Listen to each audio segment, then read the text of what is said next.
Bonjour et bienvenue dans ce nouveau numéro de Mode d'emploi. Aujourd'hui, direction la Charente-Maritime où un secteur connaît une forte croissance, le secteur du nautisme de plaisance.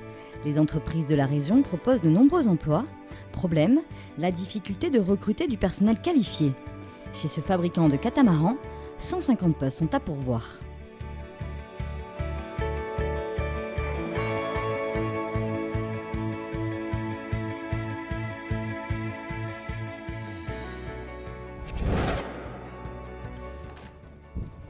L'activité était très forte. Aujourd'hui, nous sommes environ 700 collaborateurs.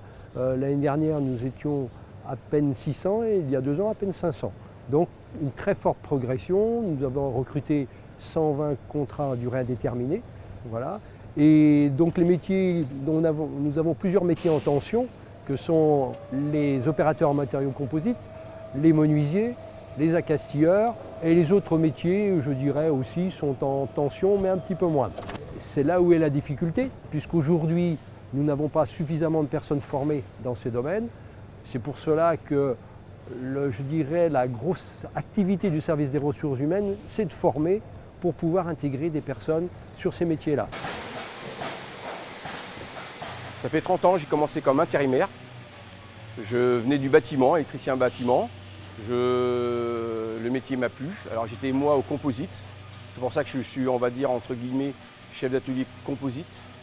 Et Fontaine Pajot m'a aidé à progresser et je suis venu il y a ça 2 ans, grâce à, on va dire, à la l'unique chef d'atelier. Il y a aujourd'hui un processus qui est fait via Pôle emploi, puisque Pôle emploi intervient d'une manière très importante dans ce processus de recrutement. Et nous faisons ce qu'on appelle des MRF, c'est une méthode de recrutement par simulation qui est faite par Pôle emploi. Ensuite, les personnes qui sont au niveau requis en termes d'habileté, je dirais, viennent sur une découverte du métier menuisier, opérateur matériaux composites, accastilleur, dans l'entreprise pendant 1 semaine. Et à l'issue de cette découverte, partent en formation sur une durée qui est relativement courte, de 11 semaines. Et à l'issue de cette formation de 11 semaines, nous intégrons les personnes en mission d'intérim, puisque c'est principalement la porte d'entrée dans l'entreprise. Et à l'issue de cette mission d'intérim, ils passent en contrat à durée indéterminée. Dans les métiers les plus recherchés, celui de technicien de matériaux composites. Un savoir-faire bien spécifique qui peut être acquis lors des 11 semaines de formation dispensées par l'entreprise. Les techniciens de matériaux composites sont au cœur de la fabrication du bateau et réalisent une étape cruciale, celle de la conception de la coque. Voilà. Elisabeth Denéchaud, technicienne de matériaux composites. Vous, ce que vous voyez, c'est l'extérieur de la pièce. Nous, on travaille à l'intérieur. Donc, une fois que c'est gel coté, on fait une voie humide, c'est-à-dire qu'on passe des tissus imprégnés de résine. Quand cette étape elle est sèche, on drape, on met toutes les couches de tissu qui sont nécessaires à la coque. Après, on met sous vide. Et puis là, on va envoyer ce qu'on appelle l'infusion. Voilà. Donc là, on alimente le fût. Une fois que celui-ci sera bien rempli, nous allons ouvrir les arrivées de résine qui va alimenter tout le circuit jaune, que le circuit jaune de la pièce. Ça, c'est les alimentations résine. Les gaines bleues que vous voyez à travers la pièce, là, sont des gaines d'aspiration qui vont aider à faire venir la résine en haut ou en bas et qui servent aussi à faire le vide de la pièce. Là, on pose tous les tissus, on les drape et après on envoie la résine.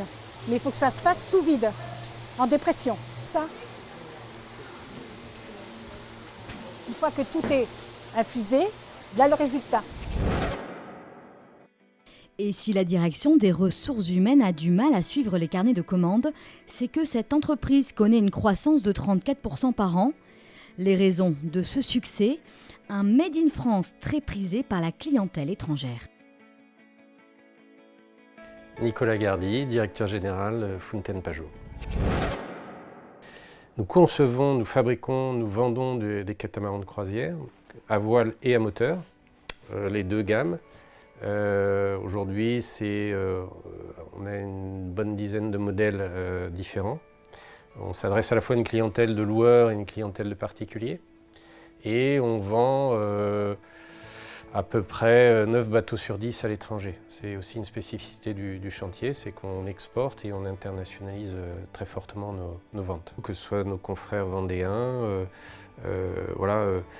la fabrication de bateaux de plaisance est une spécificité vraiment française.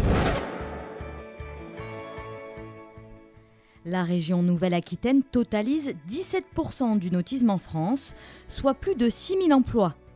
Les 1000 entreprises réparties sur les 700 km du littoral proposent de nombreux contrats en CDI ainsi que des contrats saisonniers. Un secteur très dynamique pour tous ceux qui rêvent de construire ces bateaux d'exception.